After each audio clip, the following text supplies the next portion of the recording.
concluído, né, a parte dos acoplamentos de gauge. Então, fizemos na aula passada, a gente fez o acoplamento matéria-gauge, né, gauge-matéria, como fala.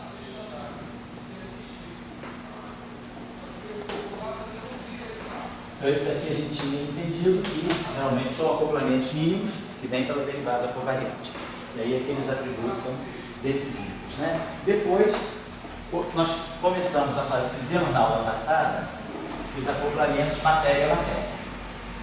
Que aí já não são acoplamentos gauge, são acoplamentos da matéria entre si. Matéria com matéria. Então são outras constantes de acoplamento, outros parâmetros a fazer. Só que a gente tinha visto que com essas atribuições aqui, nós não conseguíamos formar nenhum acoplamento do tipo escalar à quarta e nem acoplamento do tipo Yukawa, que é férmion-férmion escalar.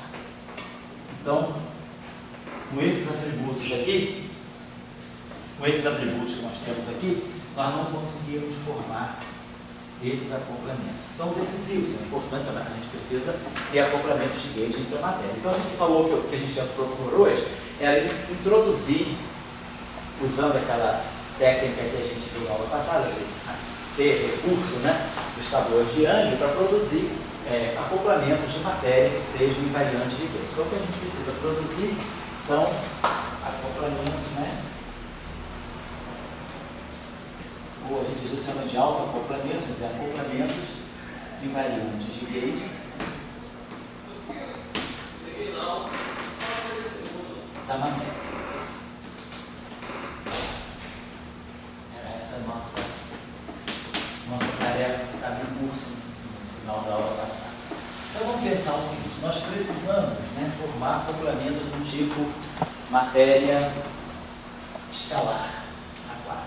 Então a gente viu que quer dizer, a gente conseguia formar, quer dizer, esse cara sozinho, se a gente pegar esse φ, né, sozinho, pegasse, por exemplo, a gente fez na aula passada, φ da área φ, sozinho, né, eu acho que esse acoplamento aqui a gente conseguiu formar, perdão, né, a gente formava, porque φ da área φ, o 15 com 15, né, vai dar, quer dizer, a gente vai ter sempre algo que vai ser invariante. Esse acoplamento aqui é possível, certo? Nosso acoplamento, perdão, tinha falado errado, né? Os acoplamentos de Yukawa que a gente não conseguiu formar. A gente não conseguiu formar psi barrado, psi fi, ki barrado, ki fi e psi barrado, ki também, né? Esse aqui a gente não conseguiu formar. Então, na aula passada tinha tentado fazer os acoplamentos. Então, esse acoplamento aqui é invariante de Gauge. Esse aqui é possível, esse aqui está aceitável, né? Aceito, está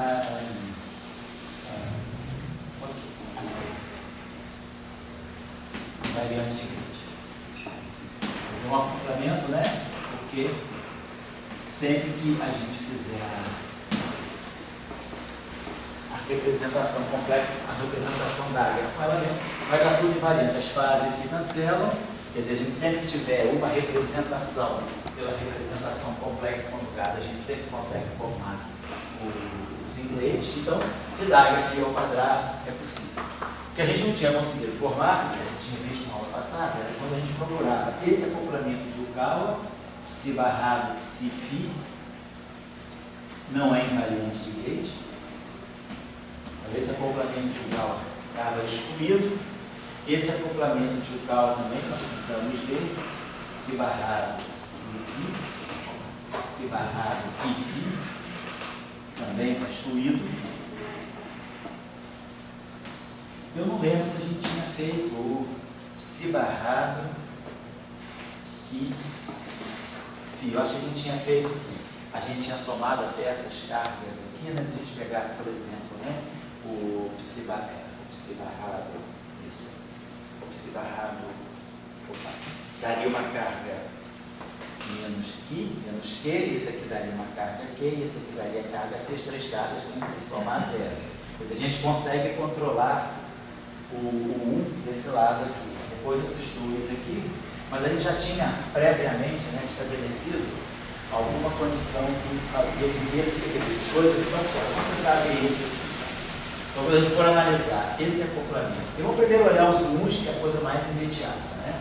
Então, para olhar esses UNs aqui, O segundo 1 fica invariante se a gente tiver menos a carga do psi, mais a carga do φ, mais a carga do φ igual a zero. Então, eu vou precisar aqui menos que psi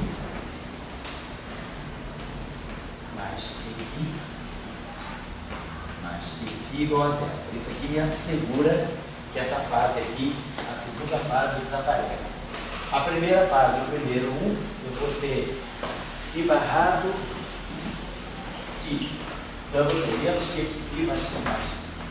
Então, isso aqui seria, se eu quisesse formar esse acoplamento aqui, então essa carga aqui com essa aqui e φ. Então, eu teria menos que psi.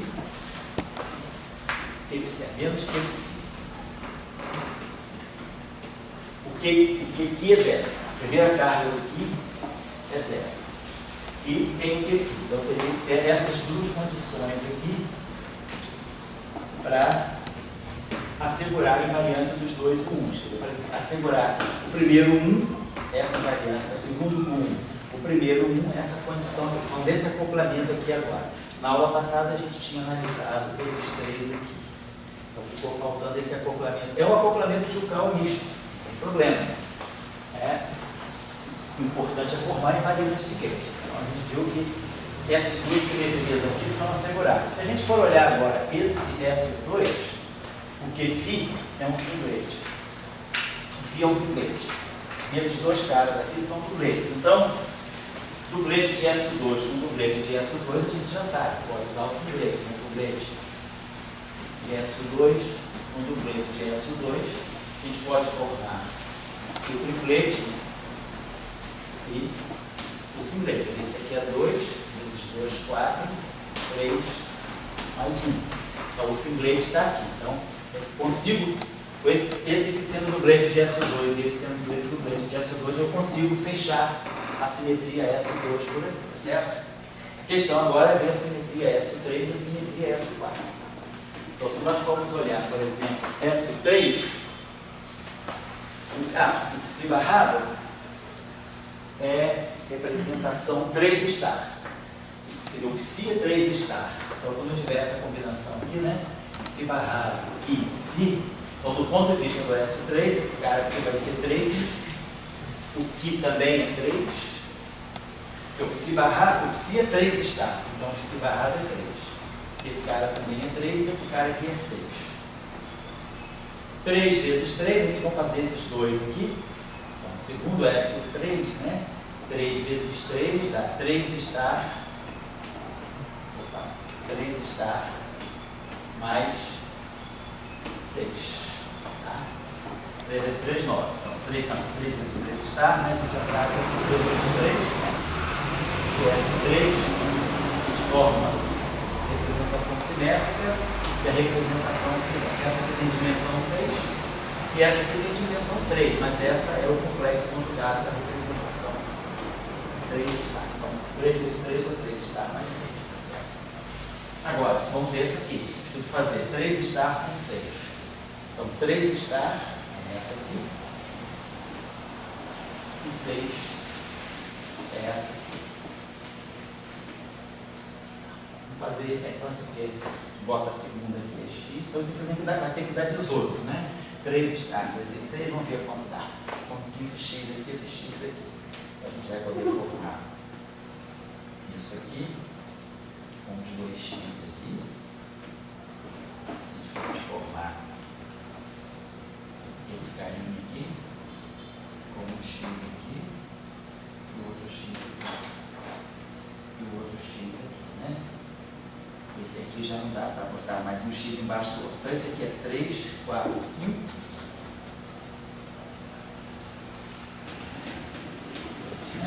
1, 2, 3, 4. 3 vezes 5, 15. Então, essa representação aqui é 15. E essa representação aqui é 8. Não, aqui é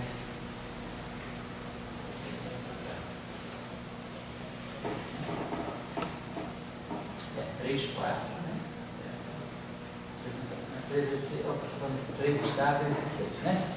3 está vezes 6 vai dar 3 vezes 6, 18. Tá certo. Então, se escrever, ele dá uma representação de dimensão 3. Então, uma coisa sistema que eu botei esses dois x aqui, botei um x aqui e um x aqui. É uma coisa que eu posso fazer. Essa representação aqui é 3, 4, 5, 6, 5, 1, 2, 3. Tem mais um embaixo, né? Oi? Tem também uma caixinha embaixo, uma caixinha embaixo. Só passa uma caixinha nesse um, tá? Desculpa, pode ser sim. Perdão. Essa tem razão. Ela está vendo uma caixinha. Obrigado. Tá? Isso é. Tem esse x aqui, tem esse x aqui. Tá certo. Então isso aqui fora. Então isso aqui fica 3. Tá certo. Obrigado. Então, 3 está 16, dá 15 mais 3. Tá. Olha aqui. Agora, está fazendo isso aqui. 3 está. Nós estamos ainda vendo S3, né? Então, 3 está 16, dá 3 mais 15. E agora, 6 vezes 6. Vamos ver se a gente consegue. A única chance é se a gente formar um singlete a partir de 6 vezes 6. Né? Então, 6 vezes 6 é esse aqui. Vezes esse aqui. Então, a gente vai ter que inserir esse aqui. Então, a gente vai ter esses dois aqui. Bota esses dois aqui. Tem esse aqui.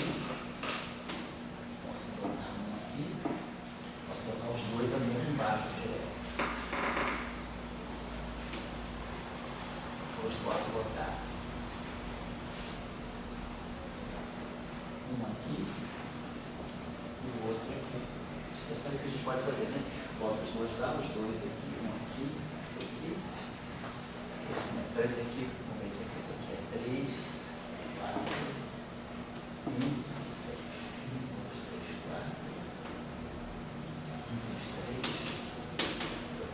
4 vezes 3, 7 aqui, 5 vezes 6, 30 por 2, 15. Então 6 vezes 6 produz um 15 estágio, 15 linhas. 15 linhas. Esse aqui é o complexo conjugado dessa representação aqui. A gente completar a segunda essa do 3, eu posso completar esse aqui é 6. Então esse aqui é o 6 estágio. 15 com 6, 21. E essa aqui, 3, 4, 5, 2, 1, 2, 3, 4, 1, 2. Está assim, mais 15. Então a gente tem, nessa série aqui de 3 estar com 6, a gente produz o 3 e o 15.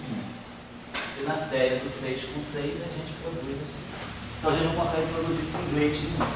Então esse é o acoplamento, só de S4, eu já quebrou S3. Não consigo formar um singlete de S3 com essas representações. Claro, quem quiser fazer S4 para treinar em âmbito tablô, eu não sei, eu não fiz aqui, mas pode treinar. Quem quiser fazer como tarefinha, ver se pelo menos respeita S4. Mas o que a gente descobriu é que esse acoplamento está quebrando S3. Então, o que a gente vai buscar agora é tentar ver se a gente consegue acrescentar outros campos. Vamos tentar formar um acoplamento quártico, a gente conseguiu formar. Um acoplamento quártico do escalar, uma matéria escalar, uma interação, tudo bem, mas agora vamos procurar ver se a gente consegue buscar um acoplamento bucal decente. Então, a gente introduz um outro término aí para ligar com esses aí, por exemplo, né? Eu estou precisando, por exemplo, se a gente pega um novo término, digamos assim, essa representação aqui é 15. Não, essa vai entrar depois, né? Então a gente tinha visto ali que 6 com 6 parece que dava 15, não era isso? A gente tinha feito 6 com 6 está, a gente acabou de fazer aqui, né? Dava 15 mais. Não era 15 linhas, não era? Acho que dava 15, um 6 está e Então era isso, eram 15 linhas, né? Um 15, um 6 está e outro 15 linhas, não é isso? acho que era. Era isso que a gente tinha. Acabei de fazer agora, né? 6 vezes 6 está. Então era tá certo. Então era isso aqui. Então, se a gente, por exemplo, vamos dizer que a gente pega, vamos pegar 6 vezes 6 está, suponhamos que eu pegue um término, um outro término que esteja na representação 6 está. Então, se ele está na representação 6 está, esse aqui está. Ou então se eu pegar um outro término na representação 6. Por exemplo, vamos pegar aqui um término que eu vou chamar de um término. Chamar de um término psi. Então, se esse termo aqui está na rede, vamos tentar construir ele para a gente conseguir formar um acoplamento de um carro, pelo menos com psi. Então, se eu colocar aí na representação 6, eu pegar o psi barra aqui, então, suponhamos que a gente vai querer formar algo desse tipo. Psi barra, psi, φ. Então, é um acoplamento de um carro. Então, esse cara aqui está no 6. Então, esse aqui vai estar no 6 estável. Esse cara aqui está no 6. Psi F6, então psi barra D6 estável. Então, 6 no 6 estável me produz um 15. Entre eles me produz um 15. E agora eu sei, 15 é representação adjunta. Esse cara também aqui está na adjunta, na representação 15. Então, representação adjunta com representação adjunta, sempre eu posso formar um singlet. O que eu poderia, a solução que eu poderia fazer aqui seria essa. Pega aqui o psi barrado, coloca o φ aqui, sob a forma de álgebra válida, segundo SO3, eu posso pegar esse φ aqui e dizer que esse φ aqui vão ser os 8 geradores de SO3, algo desse tipo aqui. Então, está na representação adjunta. Então, a transformação desse do 6, aqui vai vir no R', aqui vai vir no R', e aqui fica R, φ, R'. E aqui no sim fica o R, sendo claro, o R é a representação 6-dimensional. Eu vou escrever esse φ aqui em notação 6 por 6 com as 8 matrizes de Gelman. Então, fica uma representação 6 por 6 das matrizes de Gelman. E aí, essas matrizes aqui todas se cancelam. Então, quer dizer, 15, e a gente sabe que 15 com 15, sempre que eu tiver representação adjunta. Professor, Oi. eu acho que eu me perdi aqui um pouco. O psi está na 6. O psi está na 6. Está na 6 estável. Isso. Aí o psi está na 6. Também. O segundo caso lá que você colocou teria psi. Esse aqui? O segundo. Esse aqui. O segundo. É o segundo. Esse aqui, né? O psi barra psi. Ele não seria análogo aqui? Para representação S4, sim. Ele furou outra coisa que a gente viu na aula passada. Não sei se tá olhando só a... Isso, porque na aula passada a gente já tinha visto. Ele furava, eu não sei se era o S4. Está na 3 agora, né?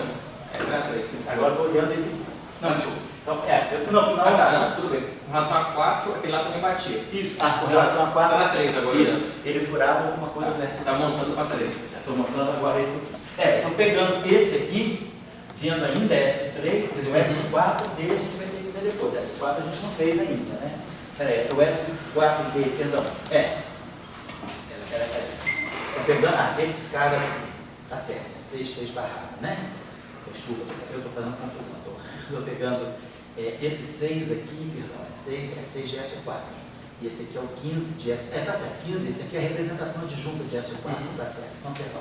Foi uma besteira. Então esse aqui não são as matrizes de Gelman, são os geradores, perdão. É só colocar aqui, não sei se eu chamava de GA ou de GA, são os 15 geradores, desculpa, eu estou falando besteira, estava pensando aqui no SO3, né? Não é matriz de Gelman não, são os 15 geradores de SO4 na representação 6 por 6 de SO4. Estou fazendo o SO4. Obrigado, Gilmar, estava misturando as coisas aí. Eu estou dizendo o seguinte, qualquer grupo, né, a representação adjunta, vezes a representação adjunta, eu posso sempre formar um singlet. Por quê? Porque na representação adjunta, eu posso, qualquer que seja o campo, eu posso colocar o campo sempre contraído com os geradores. Eu posso sempre escrever o campo na representação adjunta como um vetor coluna ou como uma matriz, porque eu tenho tantos componentes de φ quantos forem os geradores. Então, esses dois índices batem. Então, eu posso formar uma representação com valor, né, matricial para o campo que está na representação adjunta. Então, se eu pegar a representação adjunta com representação adjunta, eu posso sempre formar esse invariante aqui, o traço de Fiedagger φ. Esse é adjunto, esse é adjunto. Então, a matriz que está aqui, entra aqui, cancela. Essas duas matrizes aqui, pela propriedade do traço, elas se juntam.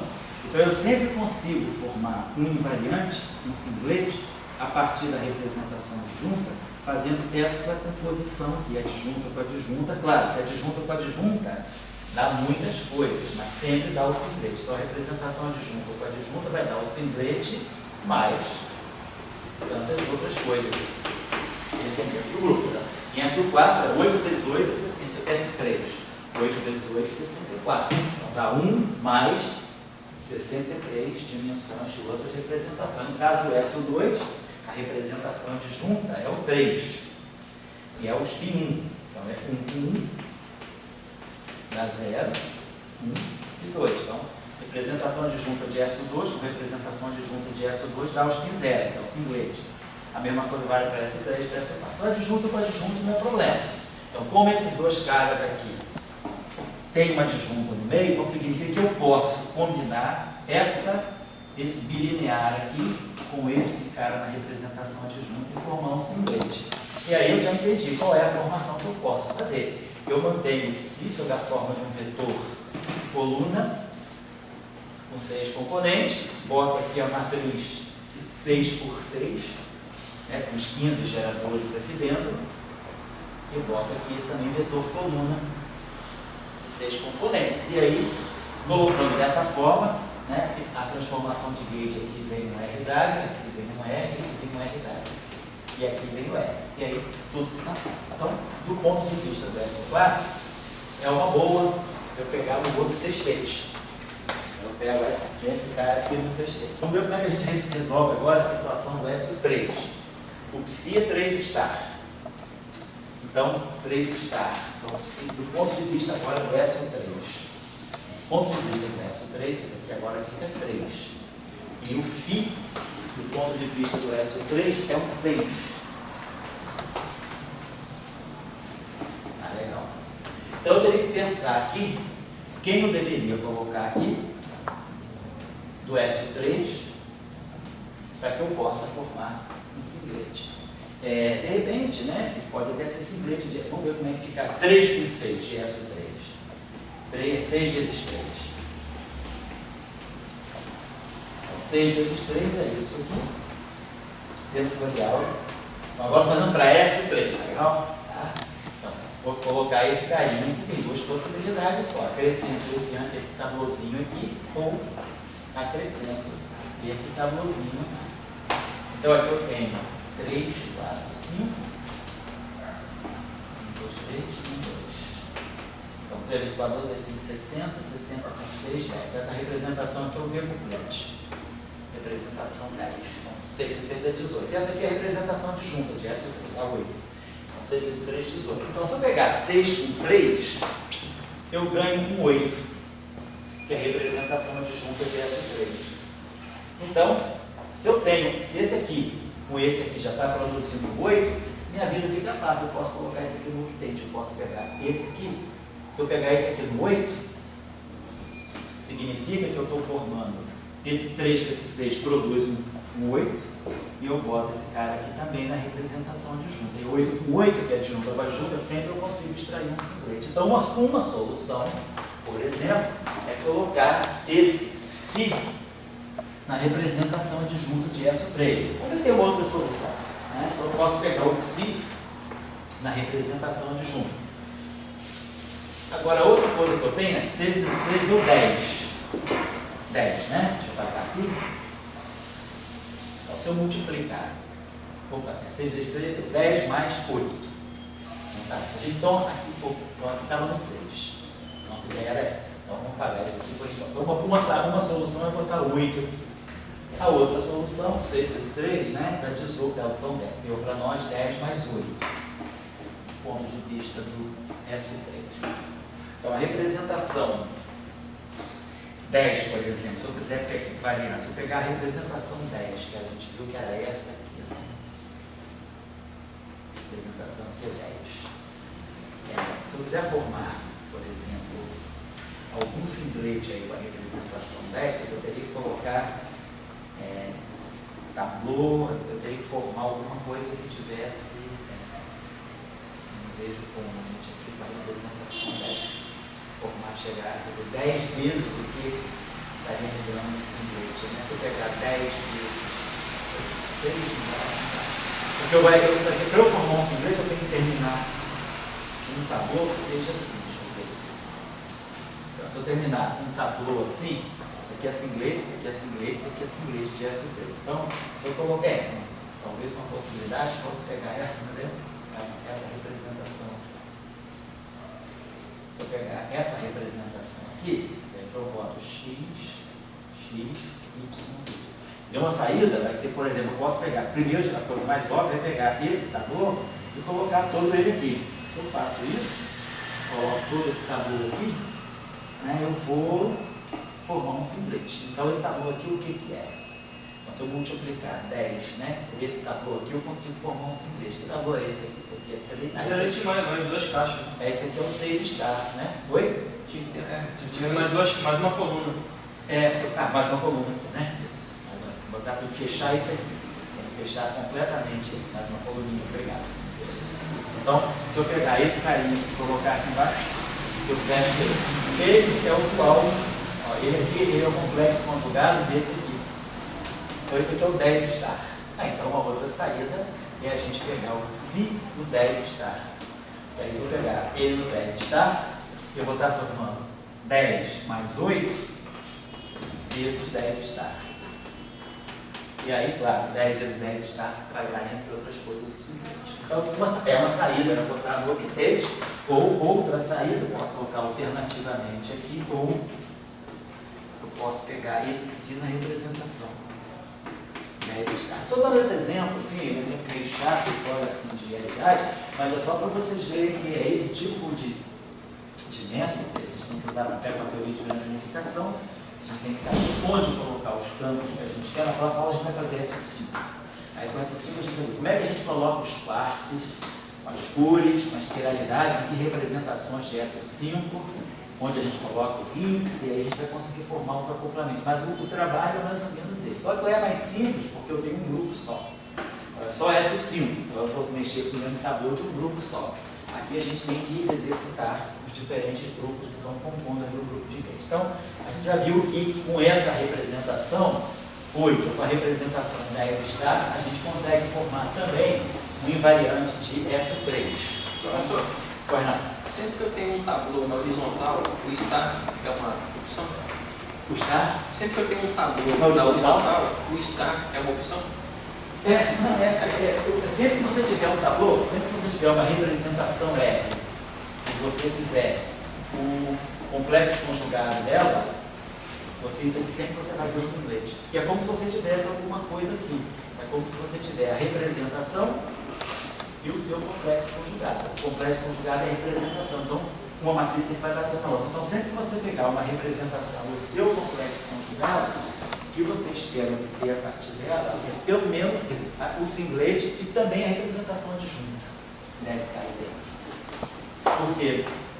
Pelo fundo é o seguinte, se você pegar por que a representação adjunta, deixa eu apagar, por que a representação adjunta deveria estar? Então, suponhamos que você pega essa representação R, né? Então, essa representação tem um certo índice, vamos dizer, o objeto aqui é um certo φ estar. Você vai ter isso aqui, φ estar, que vai estar multiplicando aqui por φ. Isso aqui, como você está contraindo os índices, você formou automaticamente um simplete, que as matrizes que estão aqui vão se cancelar. Mas se você pegar o φ estar vezes o φj, essa matriz aqui tem, vamos dizer, essa representação aqui tem uma certa dimensão n. Essa representação aqui tem dimensão n. Então isso aqui vai dar um n2.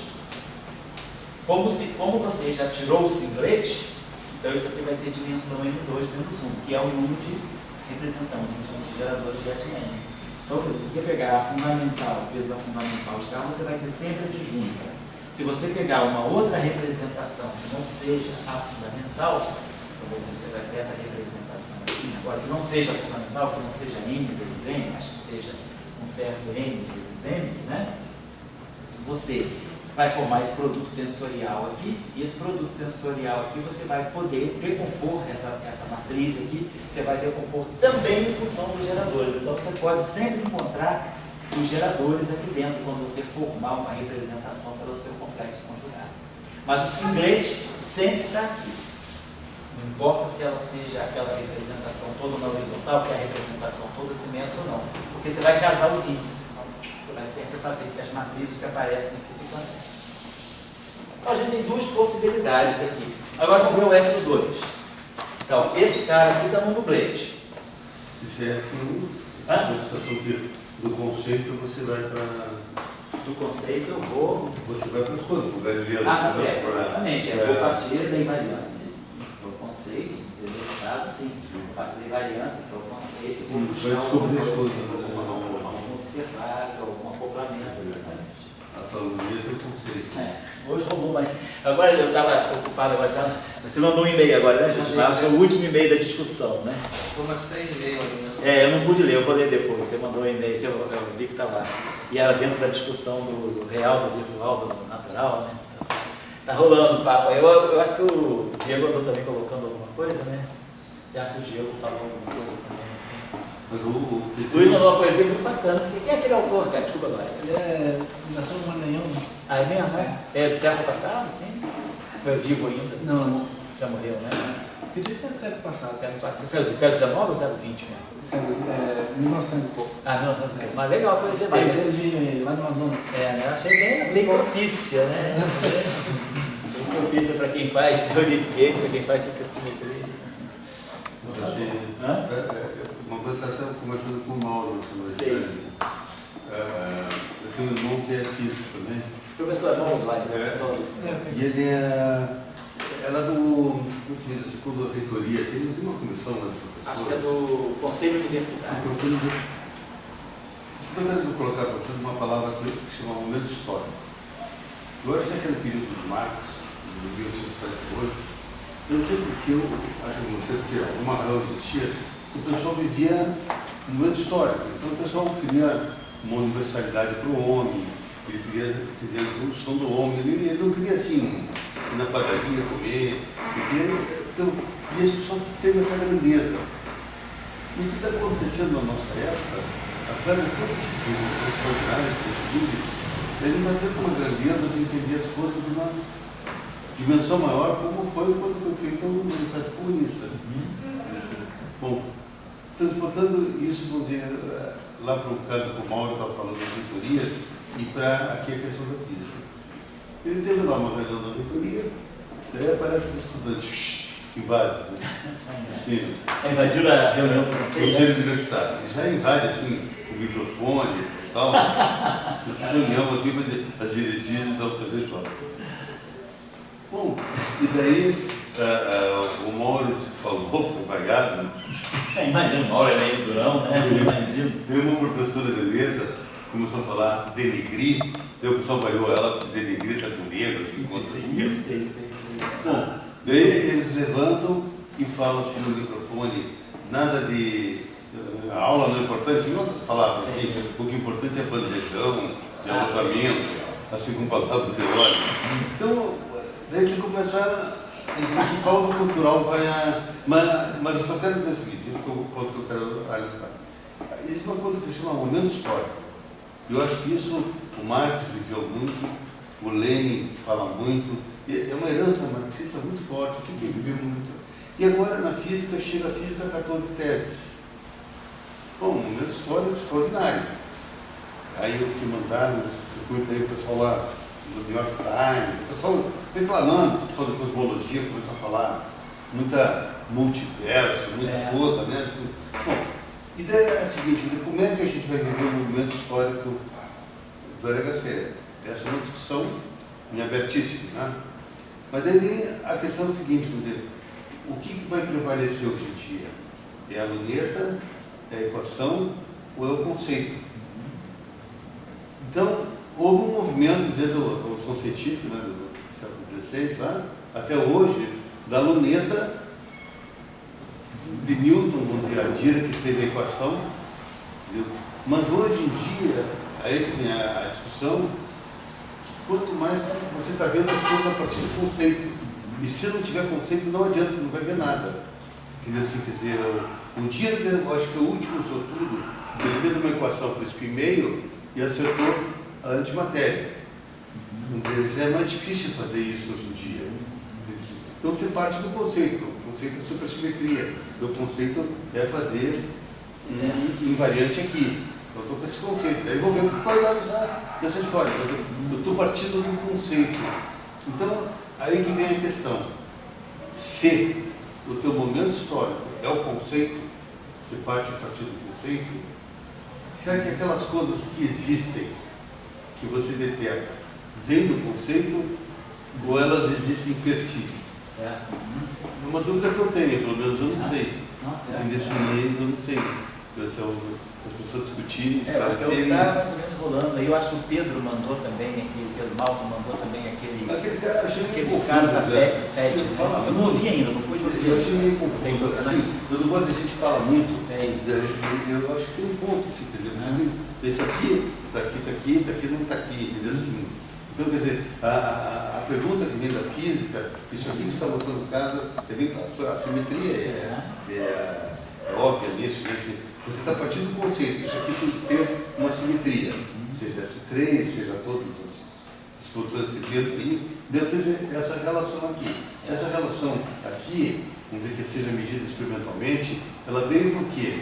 Porque você botou um conceito lá na sua cabeça, que era essa simetria. Será que tem alguma maneira diferente de fazer física hoje em dia? A pergunta é, será que a gente não está sempre preparando, através do conceito, aquilo que a gente quer ver, né? Eu acho que é isso que você está falando no fundo, né? Usa o conceito e aí a gente vai ver aquilo que a gente está preparado para ver. Mas será que aquilo que a gente vê, José, é dependente do conceito? Eu dou exemplo do caso do Higgs. Eu sou um dos caras que não engolo o Higgs. Sei, entendo. Então, eu pergunto o seguinte, será que você não pegou 121 lá, uma energia fotônica, tal, e daí dali você tirou o Higgs. Você foi na 121, se não foi na 185, que não tinha na predição teórica aquilo ali, e você tirou aquilo ali. Eu não sei experimentalmente, eu gostaria de ser uma pessoa. Agora, eu entendo quando aqueles caras como o Lawrence, aquele pessoal do aceleradores, o acelerador do Lawrence, sabe quanta energia que era? 30? Não, 1.2 metros. Eu não sei se é. 1.2 metros. E ele via, assim, elétron como grão, assim. Hoje você tem 10 a 14 TeV, quantos MeV tem? Se você compara com um MeV com 14 TeV, quantos pares? O MeV, mal você está vendo o MeV é energia suficiente para você criar um paralelo cósmico. Mas então, ele via as coisas como grão, as fotografias lá nas câmaras de bolha, apareciam como grão, assim, né? Aquela fotografia, então eu estava vendo. Hoje, o que é uma fotografia boa? Você está vendo eu acho que vou dizer, 10 a 10 metros, né? 10 a 10 metros, dá 10 a 7. Você viu que está falando 14 teves? 14 teves. 14 teves são 10 a 6 metros, né? 10 a 3 GeVs, 10 a 3 GeVs são 10 a 6 metros, 10 a 6 metros. 10 a 6 metros. 10 a 3 GeVs, 10 a 6 metros. 10 a 6 metros, então são 1 milhão de... Quer dizer, ou seja, 10 a 7, que é 14, então é 10 teves. 10 teves. Cada teve são 10 a 6 metros, são 10 a 7 metros. 1 milhão de pares de elétrons. 10 milhões. 10 milhões de pares de... É uma cidade. Como assim? É uma cidade que você está montando ali. Então, é uma situação bem diferente dele que via as coisas, vamos dizer, ali, ponto a ponto. Então, como você interpreta isso? Tem que ver a questão dos conceitos. Eu estou com o conceito, quero explicar a simetria. Eu vou lá, jogar esse conceito e daí ver uma esquina. Eu não sei. Estou sendo um pouco... Não, você está levantando o teu ponto, a questão da rua. Quem quiser participar, o fórum está aberto. A pergunta que eu levanto para o fórum é a seguinte: se atualmente você pode fazer física se não partir do conceito? Então, eu dou o exemplo de Dirac. Dirac não partiu do conceito para pegar a antimatéria, já tinha passado prova. Daí ele pegou a antimatéria. Mas tem que pensar o seguinte: o que levou ele a escrever aquela equação? Hein? Levou o Dirac a escrever aquela equação. Conceito de espinho. Foi o que ele tinha, mas eu acho que mais até do que um conceito. Eu acho que não sei até que ponto ser um conceito. Não, ali tinha um conceito. Não tinha um conceito, mas eu acho que é uma coisa mais primordial. Porque, de repente, talvez Dirac já tenha sido assim, vamos dizer assim, uma combinação da luneta com a equação, nessa tua colocação. Por quê? Porque o que levou Dirac a escrever a equação de Dirac, em segundo plano, foi o último, mas em primeiro plano era uma coisa mais essencial, era a observação que ele tinha. Ele conhecia o elétron e ele conhecia o próton. Conhecia o elétron, conhecia o próton. Vamos ver. Estava na luneta. E o elétron e o próton tinham massas muito distintas, interações também distintas, porque o próton estava no núcleo, o elétron não estava, então o próton tinha interação nuclear, o elétron não. Mas, quebra-cabeça tudo é por que as cargas são iguais? Por que o próton não tem uma carga muito maior do que a carga do elétron? Já que naquela época, sobretudo, que o pensamento era que a carga estivesse ligada à massa, ou a massa ligada à carga, ou vice-versa, né? E quanto mais massa você tem, é porque você tem mais energia, então para você ter mais energia, você deveria ter mais carga. Então, por que o próton, então, quebrava essa cadeia de pensamento tendo a mesma carga que o elétron? Então, ele tinha essa observação, que na verdade para ele já era uma obsessão. E aí, claro, isso está aliado também à discussão do spin. Ele queria, então ele entendia, talvez eu vá compreender melhor a relação entre próton e elétron se eu for para uma teoria relativística. Ele não foi, claro, a gente historicamente coloca a equação de Dirac, ele resolveu o problema da relativização do spin, ele introduziu o spin de uma forma relativística na mecânica quântica, e daí saiu a equação de Dirac. Tá? Isso, vamos dizer assim, talvez seja a forma de você vender o produto. Mas a confecção do produto não foi muito por aí. A confecção do produto era essa questão, por que a carga, as duas partículas que você conhecia na época, e eram tão diferentes, né, cargas opostas, interações até diferentes, mas por que a carga se replica? E aí ele pensou, talvez, se a gente, como a relatividade, ela estabelece essa relação entre energia e massa, então o que ele pensou é que talvez, colocando o problema sob a ótica da relatividade, você pudesse ter uma compreensão mais clara do fenômeno. E claro, o problema do spin foi resolvido. Tanto é que quando ele escreveu a equação do elétron, aquela equação também era para o próton, para o Dirac, ninguém sabia que o próton ainda era fosse composto. Então, a equação de Dirac para o elétron também era a equação de Dirac para o próton, que ambos tinham o spin meio. E aí ele pensou que talvez dentro dessa equação ele pudesse imaginando que o elétron e o próton pudessem ser duas peças do mesmo objeto, porque eles satisfazem a mesma equação e um tem carga oposta do outro. Ele já tinha ideia, se você ler o artigo dele de 1930, aí já não, ele tinha que ir adiante da equação do Paulo. Ele foi adiante da equação do Paulo. Isso, foi adiante da equação. Ele estava com a equação do Paulo, como você falou, que podia ser spin era spin meio, podia ser elétron, próton ou dois juntos.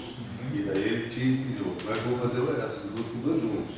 E daí, que eu pergunto dele, foi com um adendo antimatéria. Ele ganhou. Ele tinha a equação pronta. Preparou a equação que deu a ele isso. Ele tirou um resultado a partir de uma equação, uma coisa puramente matemática, sem dúvida. Né? Mas eu digo, a motivação para ele escrever essa equação não foi puramente conceitual, no sentido assim, mais abstrato possível. Ele teve o lado da luneta, claro. A luneta estava ali, de uma certa maneira. Né? Então, eu acho que hoje, será que a gente tem algum problema de luneta? Né? Qual é a luneta da gente hoje? A gente tem observações astrofísicas ali, não diz nem pronto. O LHC, o Higgs, isso aí não é uma questão de luneta, não. Mas eu acho que a questão de luneta, que é uma questão de conceito. Qual é o meu conceito? É unificação. Eu quero entender, você começa a querer achar que as interações têm todas de uma origem em comum. A Yang-Mills serve para isso, você vê que a interação fraca é descrita por Yang-Mills, a interação forte é Yang-Mills, a interação eletromagnética é Yang-Mills, a gravitação você consegue colocar no Yang-Mills. Aí agora o Breno vai dar um show aí, vai estudar umas coisas ali para fazer o POEC dele em cima de gravitação do Yang-Mills. Então, tudo está por Yang-Mills, então você começa a pensar, de repente Yang-Mills é o elo de união de todas as interações. Então, será que as interações não têm uma origem comum, já que todas são descritas por Yang-Mills? Então, é um conceito. Eu acho que isso aí é muito mais conceito do que luneta, realmente. A luneta seria você ter o próprio, ter o elétron, ter questionamentos a partir de duas coisas que você já observou e você consegue mexer no laboratório. Agora, hoje, a gente tem questões meio de luneta. Eu acho que a matéria escura é uma constatação. Diante de uma constatação que é da curva de galáxias, lentes gravitacionais, a gente está diante de uma constatação que é a expansão acelerada do universo. Então a gente é como se fosse o problema de Dirac, é um problema de a aceleração não é luneta. É luneta, ela é observada, a Beatriz mostrou aqui. Quer dizer. Agora, a questão é, você usou aquelas supernovas do tipo 1A, questão é até que ponto essas observações são completamente independentes do modelo também, né? Aí a gente tem que pensar, tudo na vida tem premissa. Eu acredito que qualquer coisa que você faz qualquer coisa que você faz em ciência, você sempre, tudo na vida depende de um certo modelo. O que na vida é modelo? Porque o modelo é o quê? É alguma premissa que você colocou, você sempre parte de uma premissa. Eu entendo o conceito de vida luneta. Sei. Eu entendo.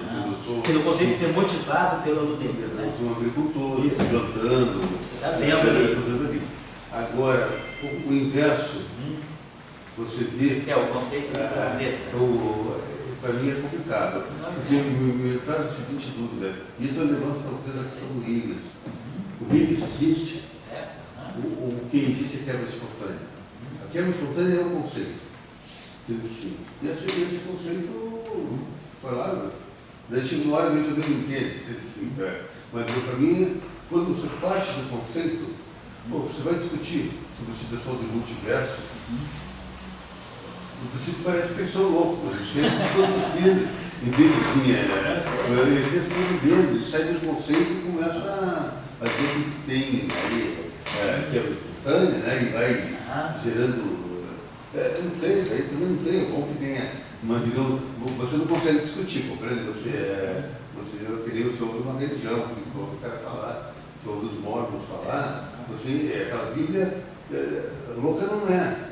Mas você consegue ver ideia da Bíblia? Eu acho, por exemplo, não sei, eu estou colocando em discussão. Por exemplo, quando Einstein estabelece o princípio da equivalência. Tudo bem, você sabe que existe um campo gravitacional, isso é uma constatação, mas, quer dizer, quando ele chega e diz que você não vai distinguir o campo gravitacional e o referencial acelerado, localmente, você não sabe, né? A longa distância você lembra que tem o princípio do desvio geodésico e tal, mas quando você está assim, que localmente você diz que o campo gravitacional é equivalente a um referencial acelerado. Então, quer dizer, quando ele estabelece, isso é um conceito, e daí ele tira, né, a construção geométrica da relatividade geral vem por aí. Isso é um conceito, porque independente do medo, você fala, não, gravitação e aceleração, são a mesma coisa, são equivalentes. Então isso aí, você está... Referencial acelerado é uma coisa, gravitação é outro fenômeno. Eles não, as duas coisas são iguais, estou unificando. Aceleração e gravitação, pelo princípio da equivalência. Isso é um conceito, isso é um conceito forte. Aí dali gerou muita coisa, aí sai um buraco negro, por exemplo. Né? Então é o conceito que gerou coisa. Eu acho que Dirac está mais próximo da luneta do que Einstein nesse sentido. Eu acho que a relatividade geral e a teoria de Gauge são duas coisas de física conceito, né? Você sai de conceitos para ver as coisas. A relatividade geral é mais louca. Assim, você sabe que, eu pessoalmente acho que Einstein, ele foi em Riemann, tá? Sei. Assim, eu acho que. Sabe que teve uma palestra de Riemann, no moda de Oxford, em 1854. Em Oxford, né? Riemann. Ele tinha umas palestras assim, tudo oficial. Colóquios, né? Ele tinha uma palestra especial, seminários, assim, como é. Não sei, eu não me lembrar. Bom, quem estava assistindo essa palestra, sabe quem era? O cara que o cara que fez a lista dos prêmios do Maravilhas. Estava assistindo a palestra do Rio, né? E ele era matemático, ele estava terminando ele era matemático, isso é e deu que ele plagiou, levou o espaço curvo para livro, para etc. E o pessoal também disse que o Peter Pan foi levado para lá. E o Peter Pan também foi na história de...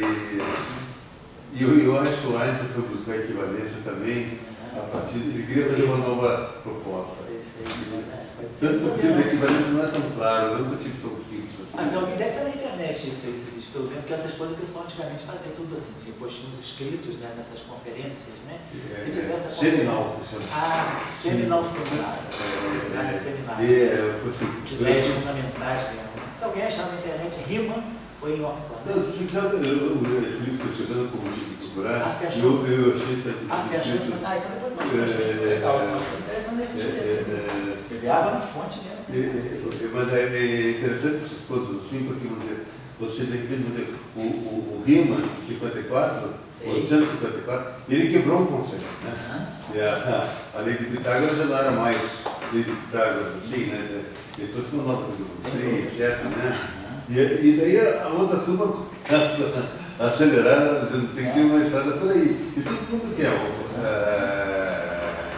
Tanto como dizer, a pergunta que sempre se faz, assim, será que essa física de conceitos ela nos leva a uma física de Alice? Não sei isso aí. Tipo assim, dizer, Agora vai surgir as físicas de Alice. Esperem aí.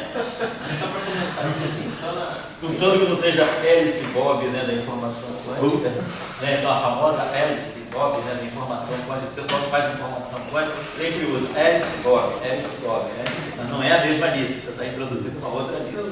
ele chama Alice Não, eles criaram dois personagens para falar de informação quântica emitida, a Alice tem uma coisa, Bob vê outra, tem sempre um personagem, hélice Bob, né? O pessoal da informação quântica não abre o nome de Alice Bob. Então você está chamando uma outra Alice, mas é a Alice do País das Maravilhas, das interações fundamentais. Se você não entra, se a gente não está entrando, Sei. não é obrigado, não é isso não é obrigado, eu só quero fazer uma coisa física. Eu vou dizer, qual é a tua toca de coisa que você toca? Se você não tem toca de coisa nenhuma, não toca, uma outra toca de coisa, tudo bem. Mas se você não tiver esse, e o cara não, eu quero minha luneta, entende assim, e daí a gente fica meio confuso.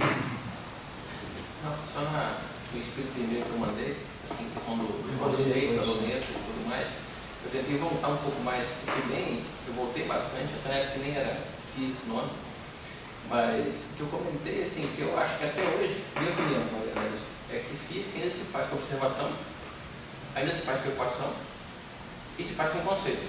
Assim, na minha cabeça, está tudo na multidão só. Ah, você não consegue Então, assim, não. Tem um povo que trabalha mais com observação, está no laboratório vendo coisas e depois explicando as coisas. Acho que isso ainda existe.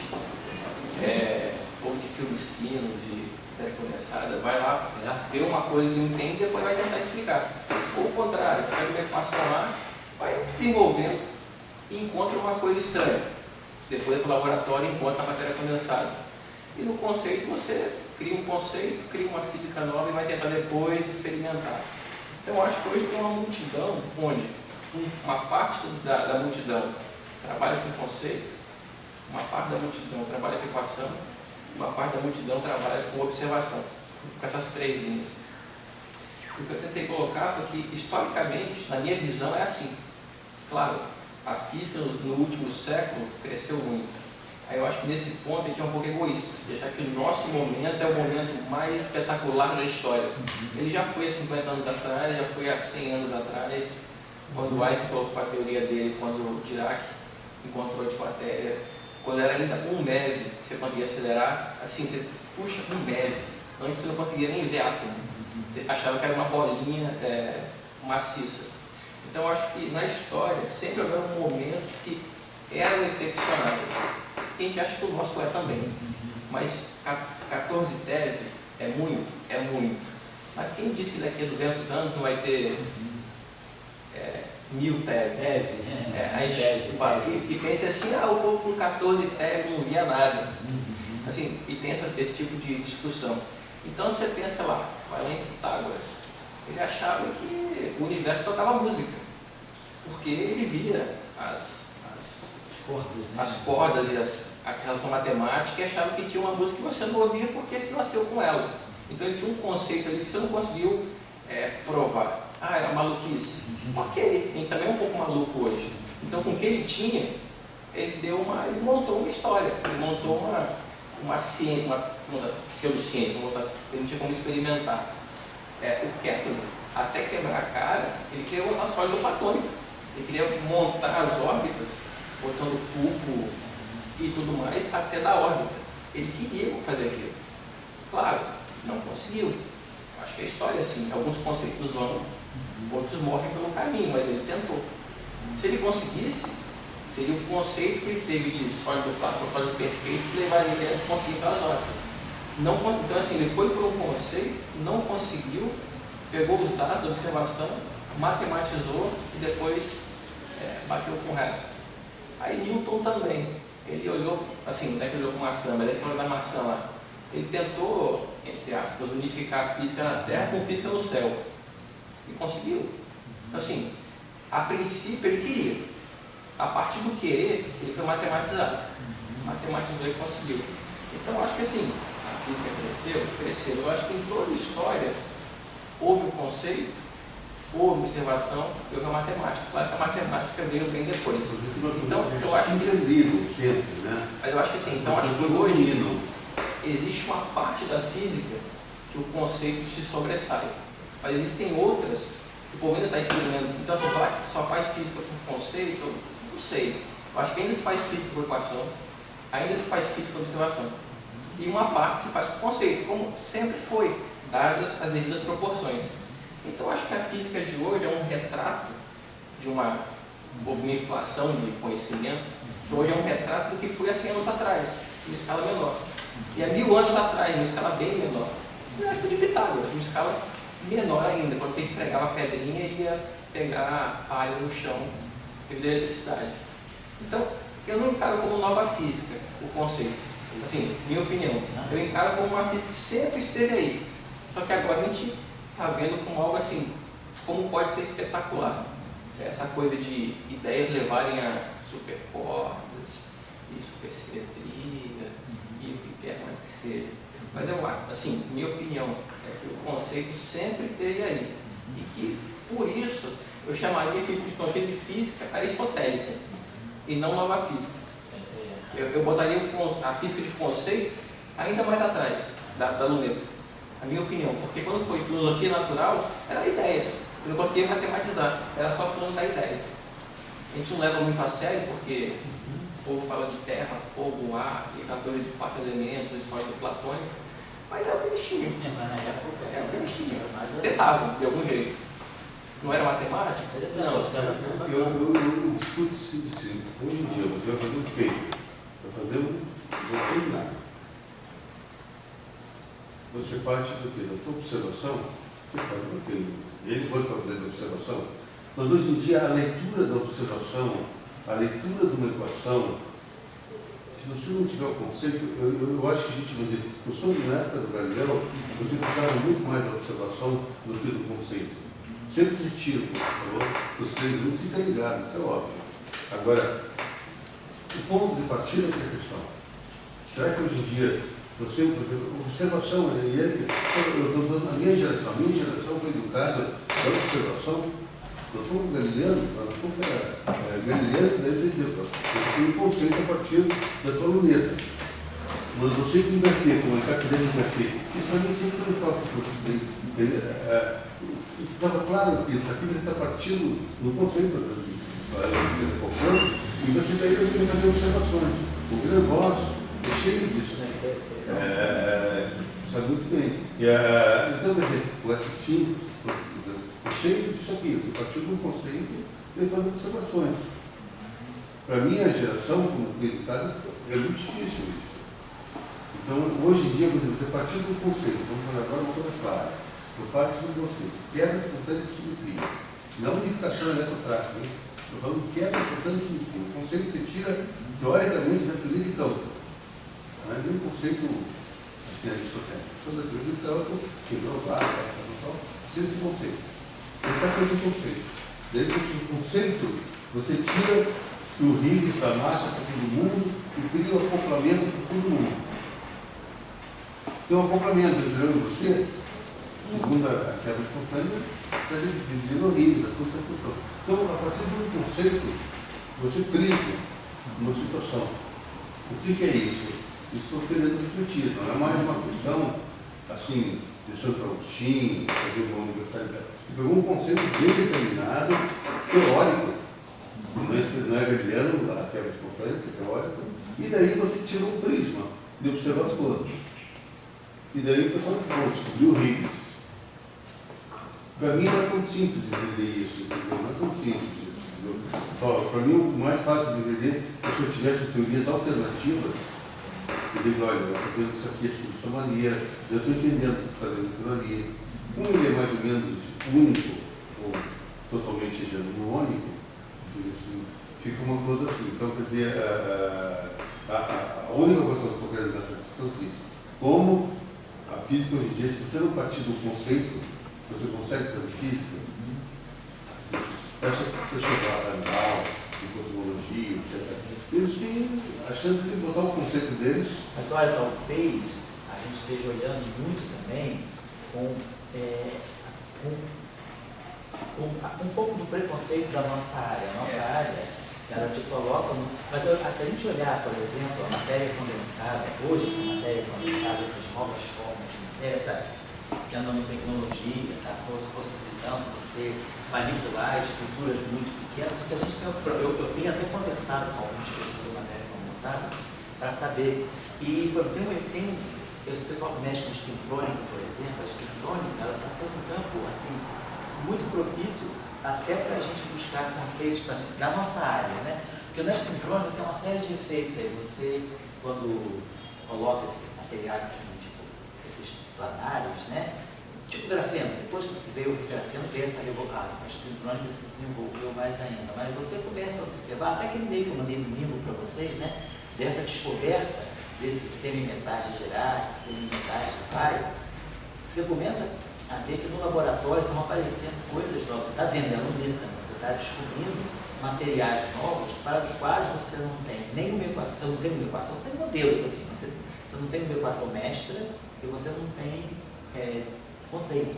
Você tem a observação, você está observando que aparece esse metal, que esse metal se comporta desse modo, você está observando um efeito, tem uma série de efeitos aí na espintrônica, é chamado efeito Rashka, tudo deriva do Stringhoff, tem efeito Dresselhaus, efeito, tem o nome de Slonchevsky, e tudo está junto, na mesma amostra, você vai medir, aí tem o LLG, que é o Leonardo Spielberg, então você vai medir um problema, você vai atacar um problema, observar um sistema magnético, você começa a ver todos esses efeitos ali aparecendo simultaneamente. E será que eles estão interligados? Será que são efeitos todos separados?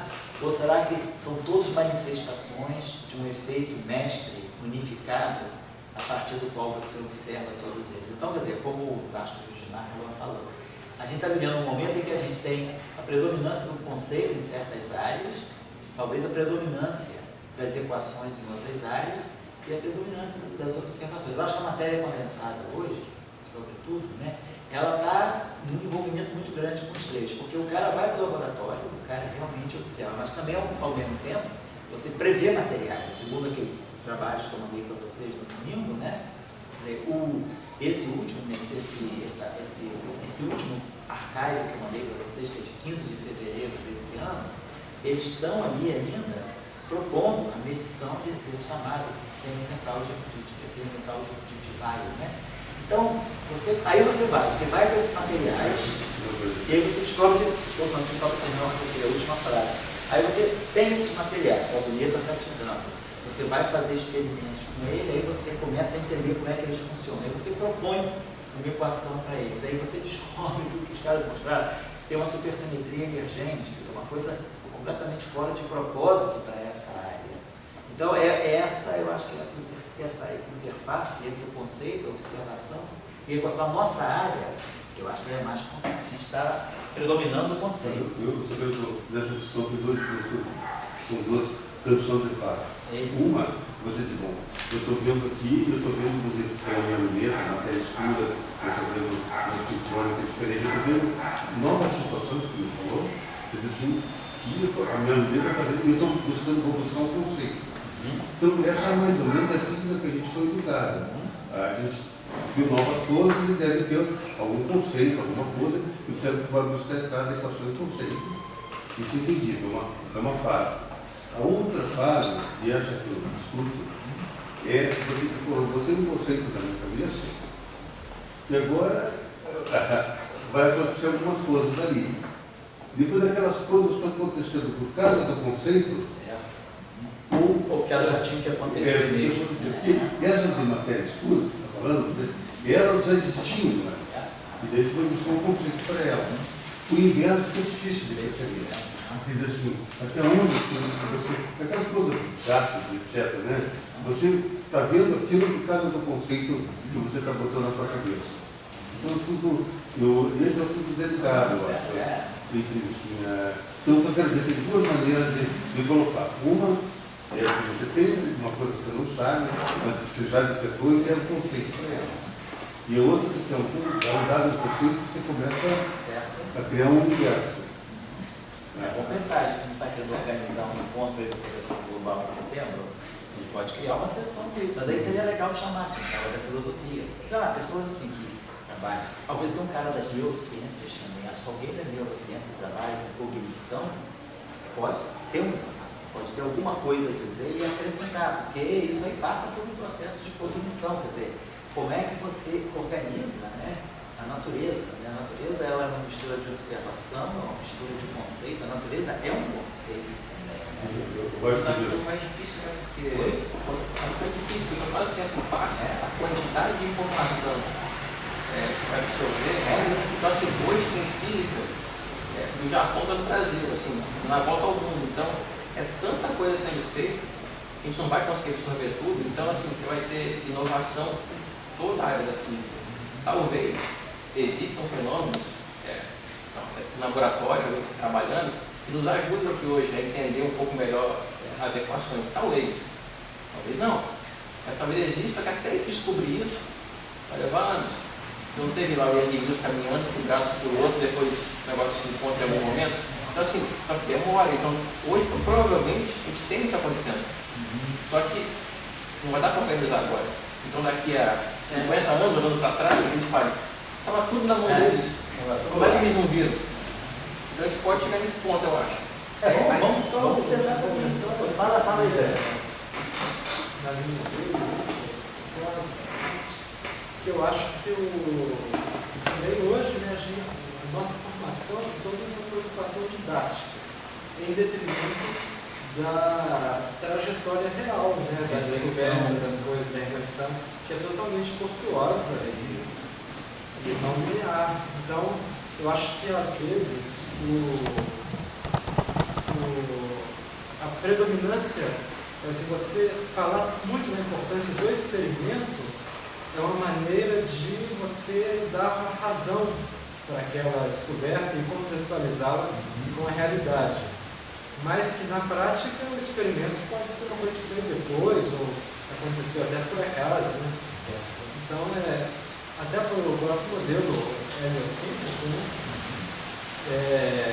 Ele foi proposto e só foi aceito muito tempo depois. Porque enquanto eles não tinham as órbitas elípticas, os cálculos coercíveis eram muito melhores que os outros. Então, ou seja, o modelo heliocêntrico também foi um conceito. É um conceito. É conceito. Não tinha por que colocar aquilo aqui. Você não tinha motivo, porque eu quis. Igual os heliocêntricos também, conceitos, né? Então, ou mesmo. E também a gente perde todas as teorias que fracassaram, né? Então a gente não sabe o que é. Resgatar essas teorias. Então, por exemplo, aquela explicação toda magnética lá do Gilbert, ou o flogisto, que também acabou depois de descobrir o oxigênio, né? São teorias muito interessantes e que na época vigoraram, né? Mas até que ponto isso era conceito ou era economia? Então eu acho que essas coisas sempre estiveram presentes. Vamos tentar buscar uma coisa, eu vou tentar organizar para setembro, a gente está pensando em fazer um encontro aqui, final de setembro do professor global, várias coisas, assim, mas a gente pode fazer uma sessão, uma tarde, de uma discussão, se pegar uma pessoa, eu acho que uma pessoa seria interessante trazer alguém das neurociências, eu acho que esse pessoal que trabalha com cognição. Oi? Não, mas é mais preparado. Só físico não. Só físico não vai dar. Tem que trazer um filósofo, se possível, um poeta também, uma pessoa da literatura, né, cara? Isso tudo é mente humana, é pergunta tudo a você processo e a todos nós. É todo o Brasil. O seguinte, o Galileu, eu quero ler. Gerard. Ele trouxe a equação. nós estamos, podemos dizer, na mesma maneira que teve uma luneta, que teve uma equação para o natural, nós podemos definir que existe uma nova ciência, onde o natural é visto a partir do conceito.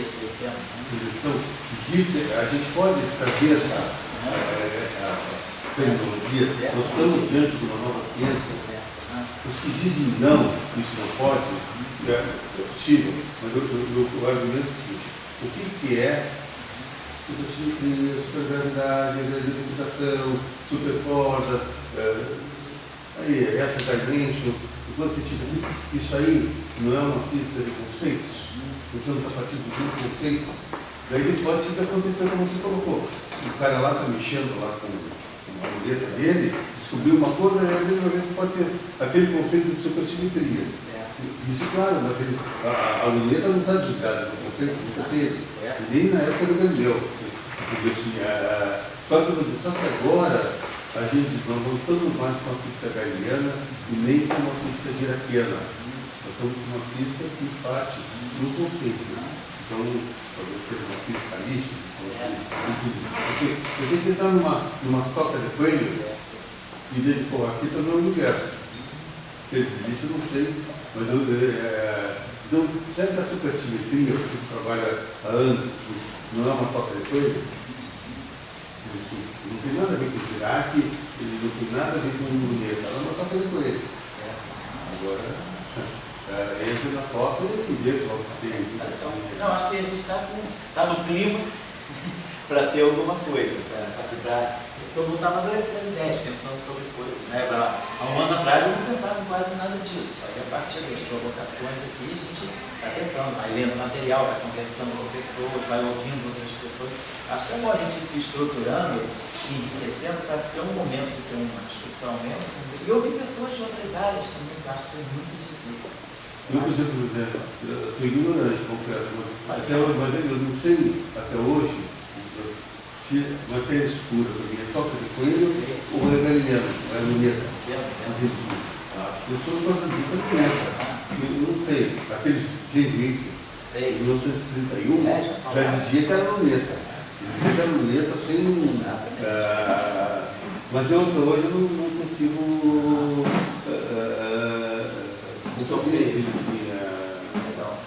Não, beleza, vamos lá, só para 7. Só para a gente terminar esse exemplo aqui, então nós conseguimos acertar SU4, conseguimos acertar SU3.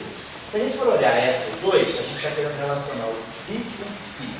Então, olha, o psi, esse aqui é dublete, esse aqui é singlete de SU2. Então, a única esperança é que esse cara seja um dublete. Porque se eu pegar dublete, se eu pegar um dublete aqui, né? Se pegar aqui um singlete, digamos assim, de SO2, esse aqui é dublete. Então, esse aqui seria, vamos dizer assim, SO2, né? Então, se SO2 aqui é um dublete, então esse aqui é meio. Se esse aqui é singlete, isso aqui, quer dizer, do ponto de vista do SO2, eu estou falando de um spin, mas não é o spin verdadeiro, não é o spin espaço-tempo, é o spin SO2. Do ponto de vista, se isso aqui é um dublete de SO2, significa que eu estou falando de um spin SO2 meio. Se isso aqui é um singlete de SO2, eu estou falando disso aqui é o spin zero. O único jeito de eu conectar spin meio com spin zero de uma forma invariante é meio, não posso botar nenhum inteiro aqui, porque meio com inteiro vai dar sempre um semi inteiro que não vai deixar com zero. O único jeito é eu colocar aqui meio. Poderia, se eu colocasse aqui spin 1, né? Não dá inteiro, não dá. Se eu colocasse os 3 meios, né, por exemplo, se eu colocar qualquer inteiro aqui, inteiro com semi-inteiro dá semi-inteiro. Então aqui vai poder bater com zero. Eu preciso produzir. Isso aqui tem que ser singlete. E se isso aqui é um singlete de SO2, há uma esperança que esse cara aqui seja um singlete. Esse aqui já está, ele é inerte, né? Ele não vê SO2. Então esse cara aqui vê. Eu tenho que colocar aqui alguém que veja SO2 de tal maneira que isso seja um singlete. O único jeito de eu formar um singlete a partir de um meio é colocar o outro meio. Então esse cara aqui tem que ser um dublete de SO2, forçosamente. E aí dublete de SO2 com dublete de SO2 pode dar o singlete que combina com o singlete, é tudo invariante de 2. E aí as cargas ficam mais simples, né? Porque as cargas, como elas são abelianas, a gente pode acertá-las de uma forma aritmética. Então, nesse acoplamento aqui, eu vou introduzir o psi de tal maneira que a carga do psi, o primeiro com 1, a carga do psi, então isso aqui é menos que psi, mais o que do psi, mais o que do φ igual a zero. As cargas é só acertar para que as fases se consertem, né? Não ter esse cara, todo nenhum dele que princípio é neutro, e depois a mesma coisa com as cargas do segundo S2. Vai ter que satisfazer essa relação de carga, menos a carga desse, mais a carga desse, mais a carga do φ igual a zero. Então, se as cargas, se eu introduzir esse novo componente, esse novo campo, né, esse novo ingrediente, esse novo componente da matéria, com essas cargas aqui, satisfazendo essas equações, eu consigo fechar os dois unos. Então, todas as simetrias ficam obedecidas, tá certo? Legal? Aí eu vou deixar como tarefa, para quem quiser fazer, a tarefa seria verificar, já que a gente introduziu aquilo ali agora, né? Não sei, me parece, quer dizer, esse cara com esse cara aqui pode dar um 3 com 8 e 6. Bom, eu acho que é óbvio verificar que se eu quiser formar um acoplamento de Yukawa psi com ki, o psi com o ki, e o φ não deve estar invariando. Vocês podem checar agora. Já que eu introduzi esse psi, podemos ver o ki com psi com φ. Será que esse acoplamento aqui satisfaz a todas as simetrias? Pergunta, né? E a segunda pergunta seria, usando o psi, nós usamos o psi como referência e tentamos introduzir o psi, né? Nós usamos o psi como referência e introduzimos o psi para poder fazer um acoplamento de Yukawa completamente invariante com o φ.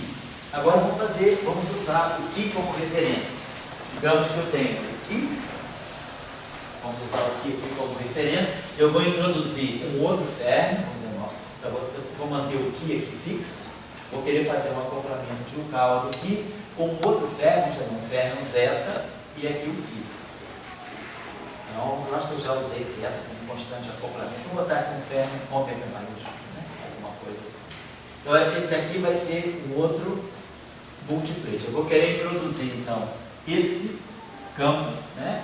Com os números quânticos de S4, S3, S2, o 1 e o 1, os 5 atributos dele, de tal maneira que ele venha a ser fixado através do ki para poder formar esse acoplamento de Yukawa invariante completamente diferente. Certo? Essa seria a tarefinha aí, ficaria como sugestão.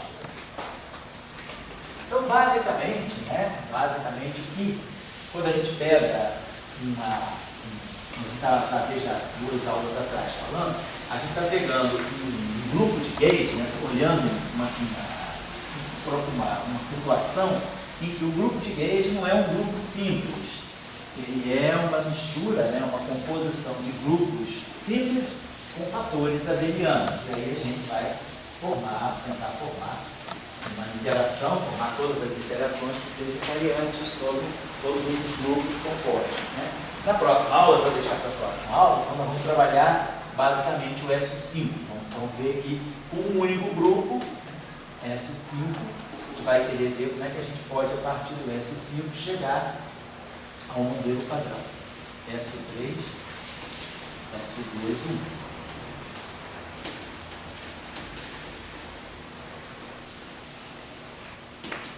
Tá bom? Aí vamos ver, a gente vai estar trabalhando com um grupo simples, a situação nesse sentido é mais simples também, mas aí vai depender, quer dizer, essa transição do SO5 para o SO2, SO3, SO2, vai se dever aqui a um certo setor de Higgs, que vai ter que entrar aqui um certo setor de Higgs, que vai fazer essa quebra da simetria de SO5 para SO2, SO3, SO2. Então aqui a situação é mais simples porque eu tenho uma única simetria para respeitar. Mas agora, um pouco a complicação que tem, né, o desafio que tem, é a gente saber colocar que toda a matéria está organizada por aqui. Eu conheço os quartos, né, um triplete de cor, conheço os quartos e os leptons, né, segundo o SO2, com SO2 fraco, e conheço os quartos e os leptons segundo esse 1 de hipercarga. Então, nós vamos ter que organizar a vida aqui, sabendo que a gente quer chegar aqui. A gente vai ver como é que essa matéria que a gente vê aqui, os quartos, os técnicos, os bósons intermediários que a gente vê aqui, como eles se enquadram nesse SO5, que é um grupo mais amplo. Quer dizer, aqui a gente tem 8 campos de gate, aqui a gente tem 3 e aqui a gente tem 1. Então, nós temos os nossos 12 bósons, os 8 gluons, né, o fóton e o W+, W- e Z0. Mas aqui eu tenho 24 bósons de gate. Então, eu vou cair de 24 bósons de gate para 12 bósons de gate. Então, aqui vão ficar sobrando, né? Então, esses 12 bósons de gate estão vindo para cá, mas outros 12 bósons de gate ficam flutuando aqui nesse domínio. E aí, esse Higgs que está aqui, ele vai ter que organizar, é ele que vai ter que organizar tudo isso. Quem desce e quem não desce. Ele que vai ter que fazer. A gente tem que saber qual é o Higgs capaz de fazer isso, dentro das premissas de SO5. Então, na aula que vem a gente vai discutir essa questão, que já é o primeiro modelo unificado que a gente tem, certo? Hoje eu quero fazer ainda coisas mais assim, ligadas ao Yang Mills, mesmo ao dia a dia do Yang Mills, para depois a gente começar já a enveredar o caminho da unificação. Eu queria chamar a atenção de vocês para o seguinte: tem um curso aí, que está no Professor Global, que é um curso de Yang Mills e gravitação quântica. Se vocês pegarem lá Yang Mills, na como o José organizou, tem várias sessões, tem dentro do linkzinho de Yang Mills, tem o Yang Mills de agora, o Yang Mills unificação, tem o Yang Mills com gravitação quântica, tem o Yang Mills com supersimetria. Eu acho que temos 3 cursos de Yang Mills ali. Então, ele com o modelo Sigma, tem o Yang Mills e o modelo Sigma não lineares. Porque às vezes eu gosto de contextualizar o Yang Mills de acordo com as tendências, né, do trabalho. Então, teve uma época que a gente estava muito ligado no modelo Sigma. Então, o Yang Mills assim, muito direcionado para o modelo Sigma. E depois, há uns 3 anos atrás, eu estava com bastante atividade de gravitação quântica, torção, dinâmica e tal, então a gente jogou o Yang Mills com gravitação. Depois teve o Yang Mills também com a supersimetria. Esse ano a gente já está começando aí um pouco mais para a unificação, porque não tem sido uma tradição muito aqui do grupo, assim, trabalhar mesmo com unificação. Então a gente vai querer direcionar um pouquinho para as pessoas aprenderem também, é importante saber. Então, eu não vou aprofundar muito aqui nesse curso, eu vou dar só a tintura do Yang Mills com gravitação.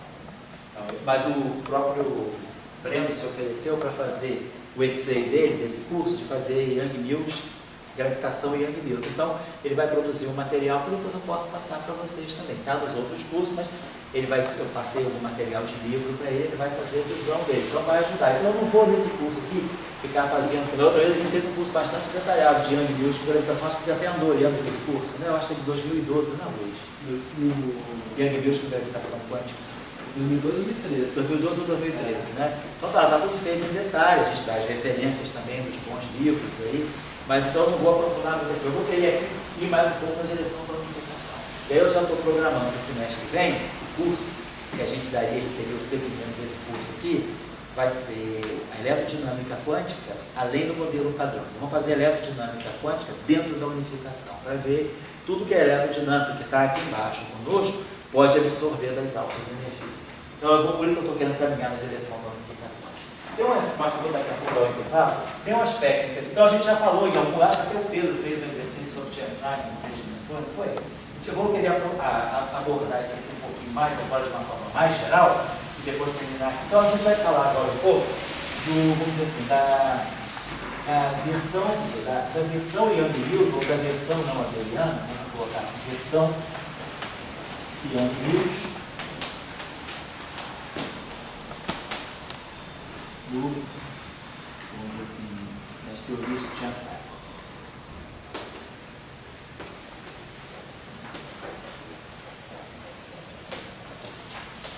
Porque muito se fala de Chern-Simons, né? A gente sabe que tem uma certa importância até na matéria condensada também, quer dizer, não fica só no domínio da física, da teoria de campos, da física de altas energias, né? Então, e a gente já tinha dado o exemplo aí, né? Já tinha falado, no curso de eletromagnetismo, nos cursos que a gente faz aí, né? Que em 3 vezes, o protótipo da Chern-Simons em 3 dimensões, a gente faz um Chern-Simons abeliano, construindo uma ação